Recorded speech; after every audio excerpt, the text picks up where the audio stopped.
Il a eu des problèmes. Avec qui il a eu des problèmes? Il y a eu des problèmes avec les rabbins. Oui. Oui. Non mais les rabbins, non. Pour être plus précis, mais quelle structure? Avec le rabbinat. Il y a un autre mot qui est employé. Le consistoire. Non, le Sanhédrin. Le Sanhédrin. C'est un Sanhédrin qui joue un rôle central dans l'évangile de la première mission. Ce Sanhédrin, qu'est-ce qui représente le Sanhédrin? Qu'est-ce que c'est que le Sanhédrin? Le rapport avec Jésus, le rapport avec l'hébreu, c'est quoi le Sanhédrin? C'est constitué par quoi? C'est constitué par... il y a des rabbins, non? Oui, mais d'accord, vous l'avez déjà dit. Oui. Mais il y a d'autres... Ces gens-là, par rapport à la société juive, on les qualifie de quoi? Les rabbins ou les Sanhédrins, ceux du Sanhédrin? C'est pareil. C'est pareil. Ils sont considérés comme des leaders. Oui. Non, pas comme des leaders, comme l'élite. L'élite. L'élite. À quoi s'oppose l'élite? Au peuple. Voilà, bon, non, mais vous voyez, il faut que vous ayez des catégories claires dans votre tête. Ouais, Sanhédrin, c'est l'élite, il y a le peuple, il y a Jésus. Trois catégories différentes. Parce que là, on parlait du Sanhédrin, mais c'était les Juifs, les Israélites, ils n'en avaient pas. Les Israélites, non, oui, peu importe, oui. Est-ce qu'ils avaient des rabbins, les Israélites? Écoutez, ça ne m'intéresse pas de parler de ça, d'accord? Je ne suis pas là pour faire un cours voilà, je dis simplement que ça, on est en train de parler de ce qui se passe à Jérusalem. Oui. Donc c'est à partir des Juifs. Les Israélites, ils sont en Galilée. Non, on ne va pas se perdre dans toutes sortes de discussions, de détails que vous allez oublier trois jours après, etc. Bon. On a bien une structure ternaire. La structure ternaire pose une question aux chrétiens, savoir, est-ce que les Juifs, quel rapport les Juifs continuent avec Jésus? On dit ternaire, il y a même pas ternaire. Voilà le débat. Quel était le rapport du peuple juif, du peuple? Comment fonctionnaient les relations entre Jésus et les différentes populations, les différentes structures existantes? Disons que les élites juives n'appréciaient pas Jésus, apparemment, mais le peuple juif le tolérait peut-être. Alors donc finalement, qui est-ce qui a condamné Jésus? C'est les Juifs ou c'est l'élite du Sanhédrin? C'est le Sanhédrin. Donc c'est pas les Juifs, c'est pas le peuple. Le peuple, il n'avait peut-être pas trop le pouvoir d'agir sur Jésus-Christ. Sur Jésus-Christ, le peuple juif, à moins de l'attaquer physiquement, à moins de l'attaquer Attendez, d'abord, premièrement, vous savez très bien, qui est-ce qui... je crois que vous n'avez pas compris quelque chose là. Qui suivait Jésus? Jésus s'adressait aux Israélites. Donc, c'est pas le peuple alors? C'est quel peuple? Vous mélangez tout. C'est un autre... Oui, alors donc voyez-vous, vous employez un mot... Non, mais moi je me posais la question du peuple juif, pas du peuple israélite. Mais non! Et ceux qui étaient avec Jésus, c'était quel peuple? Israël. Oui, d'accord, donc c'était pas des Juifs, en plus. Oui, mais alors les Juifs, quelle attitude avaient-ils? Alors on va poser le travail autrement. Jésus, il est allé vers les Israélites. Oui. qu'est-ce qu'il attendait d'eux, qu'est-ce qu'il leur proposait, les Israélites?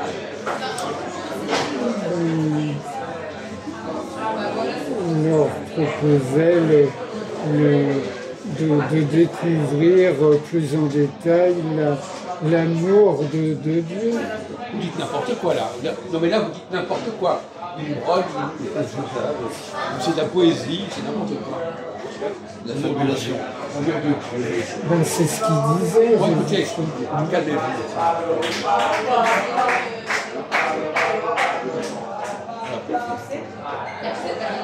Jésus, il avait une mission par rapport aux Israélites. Donc, s'il a échoué dans sa mission, c'est par rapport aux Israélites. Oui, il a échoué dans sa mission. Il n'a pas pu les convertir, tout ça. On dit qu'il n'a pas, certains disent qu'il n'a pas été reconnu par le peuple. C'est la thèse chrétienne classique, ça. Les Juifs n'ont pas reconnu Jésus. Les Juifs, oui, mais les Israélites. Les Juifs n'avaient pas reconnu Jésus parce qu'il n'était pas venu pour eux. Oui, d'accord. Donc il n'avait pas à être reconnu par eux. Mais les Israélites ont reconnu Jésus, non? Oui, ouais, c'est pas les Juifs. Oui, d'accord. Donc on ne peut pas reprocher aux Juifs d'avoir pas reconnu Jésus parce qu'il n'était pas venu pour eux. Non. C'est ça, Ouais. c'est ça. C'est normal. Mais non, personne ne dit ça. Personne ne dit que c'est évident. Non? Mais non, c'est pas évident du tout. Personne ne le dit, je vous le dis. C'est-à-dire que personne ne dit que les Juifs n'ont pas reconnu Jésus. Non. Personne ne dit que Jésus était venu pour les Juifs. Non. S'il n'est pas venu pour les Juifs, il ne pouvait pas le reconnaître. Ben non. Bah non, mais alors voilà, mais ça rentre, ça, oui ou non? Ben, on est Non. d'accord. Non, mais non, vous dites d'accord, vous disiez il y a 30 secondes.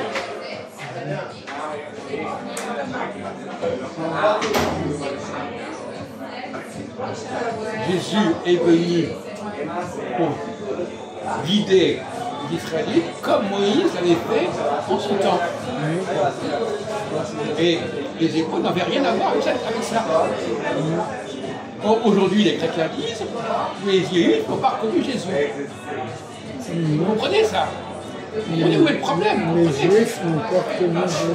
Ils n'ont pas reconnu, ils n'avaient pas à le reconnaître. Il n'était pas là pour eux. Ouais. Parce que d'habitude, dans les religions, on cherche à faire des émules, on cherche à faire Mais des... il avait fait des émules auprès des Israélites. C'est-à-dire qu'il s'interdisait de s'adresser aux Juifs. Oui, si vous voulez. Oui, je peux dire. C'était pas son problème. Lui, il voulait s'occuper des premiers perdus d'Israël. Vous comprenez, français. Ben, Donc il voulait s'occuper de cette population qui était en dehors du monde juif, qui gravitait autour. Comme les Samaritains aussi. Et qui avaient développé des cultes différents de ceux des Juifs. Lors du Chiv, après la mort de Salomon, les deux royaumes, le royaume d'Israël, qui se sont développés indépendamment et parallèlement. Vous savez ça ou pas? Maintenant, Non mais avant, on ne me l'a jamais dit, je ne vous l'ai jamais dit ça. Je ne l'avais pas dit à moi. Ah bon? Moi, j'ai mal compris. Oui, c'est ça. Donc, il voulait quelque part, on l'a dit, rapprocher, relier ces différentes populations, être le leader de l'ensemble. Peut-être.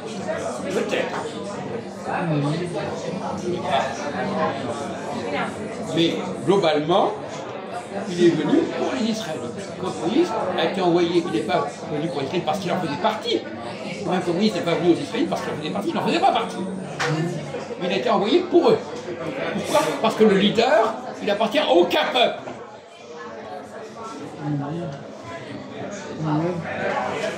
Il n'est même pas juif quelque part. Moïse n'est pas juif. Non, il n'est pas réductible au peuple. Non. Le leader n'est pas réductible à un quelconque peuple. Ouais, d'accord, mais à l'origine, il était quand même juif en tant que tel. écoutez, ne vous fatiguez pas, les leaders sont des gens à part. Ouais. Ils ne sont pas réductibles ni au peuple, ni à un peuple, ni à une quelconque élite.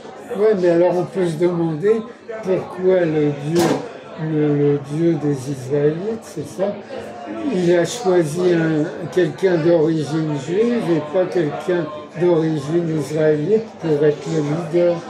On pourrait se demander pourquoi. On pourrait se poser la question, alors premièrement, il n'est pas non plus d'origine juive, à la limite, c'est même pas ça. Le leader, il se défend par lui-même.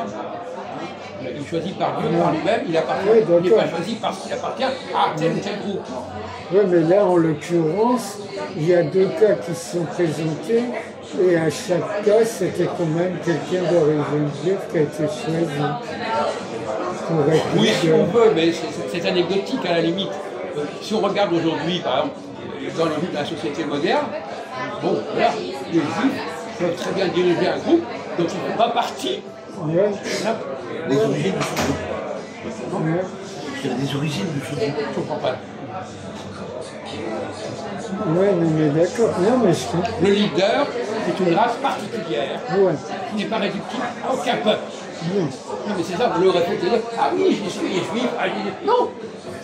S'il était simplement un juif parmi d'autres, il n'aurait pas cette fonction de leader.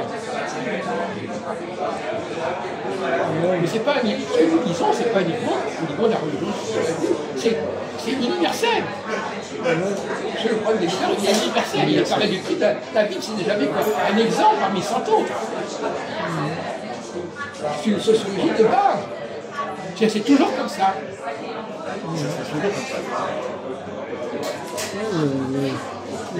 Le leader, il est au-dessus du lion.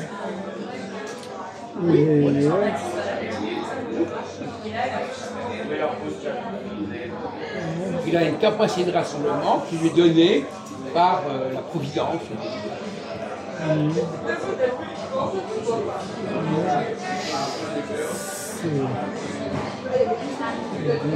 D'ailleurs, on peut dire que Moïse probablement a été choisi par le Dieu des Israélites parce qu'il avait cette capacité particulière. Non pas qu'il était juif, mais parce qu'il avait une capacité particulière de leader. Maintenant, vous me demandez comment on reconnaît un leader, etc. On pourrait en discuter aussi. Mais la réunion que nous avons ce soir, c'est pour montrer que le leader, ce n'est pas n'importe qui, et qu'actuellement on cherche un leader, et ce leader doit avoir des facultés particulières qui lui permettent de diriger, et ça fait particulière, mais c'est ça le grand mystère, c'est le mystère du leadership. Pourquoi certaines personnes ont cette capacité de guider, J'en reviens aux 10 commandements. Avant, il y avait, enfin, les 10 commandements, ils sont destinés aux Israélites ou aux Juifs? Non, aux Israélites.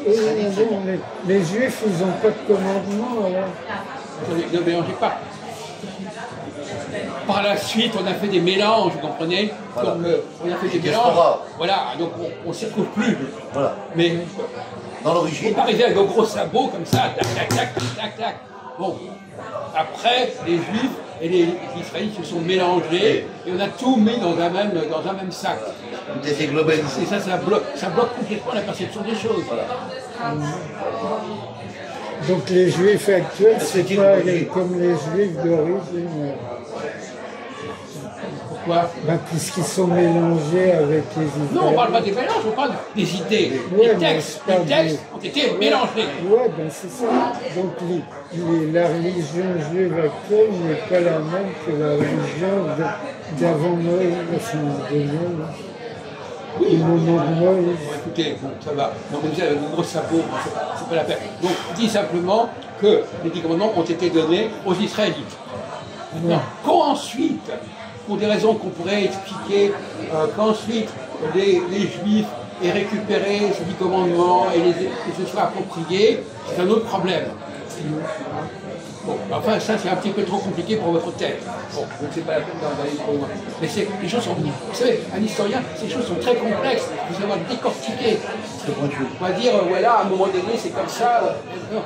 Alors, j'essaie de poser quand même ce genre de problème-là, mais je sais qu'il ne faut pas non plus trop vous en demander, parce que vous n'avez pas les capacités pour comprendre jusqu'à un certain échelle. On essaie de employer un autre mot,